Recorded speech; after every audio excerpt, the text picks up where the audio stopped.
Sir എന്ന് വിളിക്കുന്നത് പോലെ സ്പാനിഷിൽ ബഹുമാനപൂർവ്വം വിളിക്കുന്ന പേരാണ് സെന്യൂർ. ഓ, പെൺകുട്ടികളെ ആണെങ്കിൽ സെന്യോറിറ്റ, സെന്യോർ. പ്രായമുള്ള സ്ത്രീകളെ ആണെങ്കിൽ സെന്യോറ. സെന്യോറ. അതൊക്കെ ഞാൻ ക്രമേണ പഠിപ്പിച്ചു തരാം. ഓ. അത് വിട്.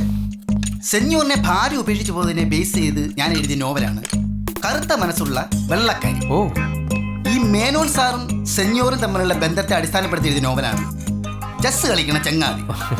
അത് മേനോൻ സാർ വായിച്ചിട്ട് ഒരു കാര്യമില്ലാതെ എന്റെ കാരണം കുറ്റി അടിച്ചു. അയ്യോ, അതെന്ത് പറ്റി? സാഹിത്യബോധം വേണ്ടേ? നോവലിന്റെ ക്ലൈമാക്സ് സെന്യോറിന് മേനോൻ സാറിന് വിഷം കൊടുത്ത് കൊല്ലുന്നതാണ്. സ്പാനിഷ് ഗവൺമെന്റ് മേനോൻ സാറിനെ തൂക്കിക്കൊല്ലുന്നു. നാവ് പുറത്തേക്ക് ചാടുന്നു. ദാ ഇങ്ങനെ.